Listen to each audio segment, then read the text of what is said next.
I pretty much gave my entire dissertation on this in the beginning of the show. I'm pretty sure the CMA and the EU competition committee only exist for one purpose, and that's, well, two: tax and kill innovation. As I've always said, if you want to, the fastest way to kill any deal is get a lawyer involved. Well, the fastest way to slow down innovation, especially U.S. innovation, is to ask the EU or the CMA for their approval of a deal.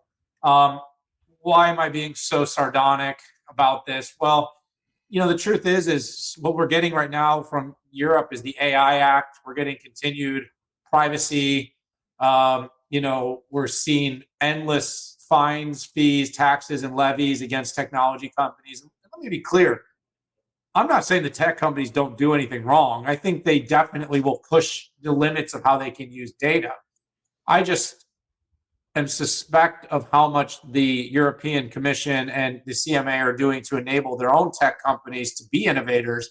And if they're only taxing our companies, the US-based companies and other companies, they're going to make it very hard for companies on their own soil to be competitive. I mean, let's look across the space of social media. Let's look across the space of silicon. Let's look across the space of ISVs. There's a very small number of leading innovators coming out of Europe right now. And so this is why I always get a little bit feisty when it comes to this topic, Pat. The Figma acquisition itself, there was no reason that I think it really needed to be killed. Of all the deals out there, of all the competition and antitrust issues, I just don't think this was the biggest one. You're talking about a collaborative work environment. There are many of these. They have a lot that overlap in some ways. There are some that are more direct competition, some that are pseudo competition. Adobe had its own product that it was willing to basically eliminate. In my take, all that ends up happening here is a company like Adobe just builds their own now. They're going to go their own route. They'll build their own, and they'll take the market the way they see fit. That's what a company like Adobe can do. And the one other thing that I feel very strongly about here, Pat, is that we want a strong VC environment. And when a good deal like this that shows lots and lots of value to the market, that a company can build something with a big recurring revenue and get a huge exit, this entices investment. This entices public markets, private markets, and it makes founders more likely to want to continue to build things. When founders feel like they can't build and succeed and exit at great premiums, you discourage them from wanting to play the game. Now, does this one deal change that trajectory forever? I would say probably not. But Figma built a very impressive product, sold it to a very impressive company for a very impressive price. And for no real reason that I could see fit, after 18 months, the CMA just came in almost like, hey, we just want everyone to know we're still here. We're going to kill this deal. I don't know. Seems like we're going backwards. I mean, the worst part about the CMA thing is that they didn't show up for 18 months, right? And that is just unfair. Against commerce, against innovation, that it takes you 18 months to show up and do something, right? And I do think it could be a little bit of the EC versus the CMA, which is, CMA kind of wants to flex and show the entire world. Adobe and Figma weren't even in the same business.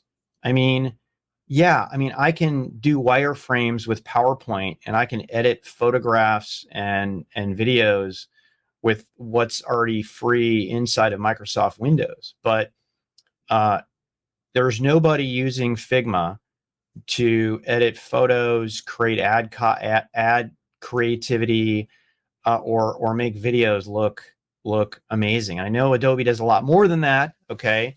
But that's just complete crazy. And I've heard some people say, hey, I saw a developer once use Figma to do, this, that, and the other. And it's like, that's just nonsensical, right? I can get Word to do anything that I want. Is it smart? Probably not.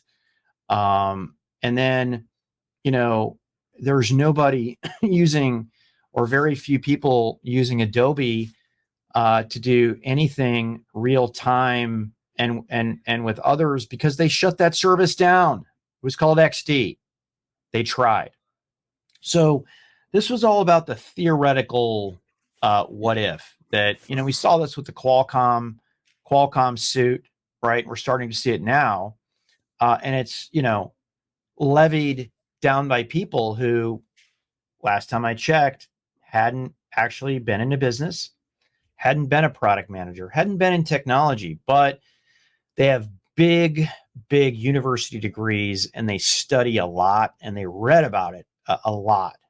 And that's an issue. And, I'll admit I didn't steal this from the All In Pod, but it did get you wondering, right? Like, do you even set up in the EU, or do you set up in the UK anything? If you're a startup, do you need that if you know you're going to get stopped from selling your hard work and investments? And then you had mentioned this already. I'll just say it in pat words, which is, what's your cost of capital look like, and what's your valuations look like if you're a startup? Is your only option to hammer it out for 10 years and hope to be a big company someday? And, no longer can you be acquired by a larger company? Kind of makes you think.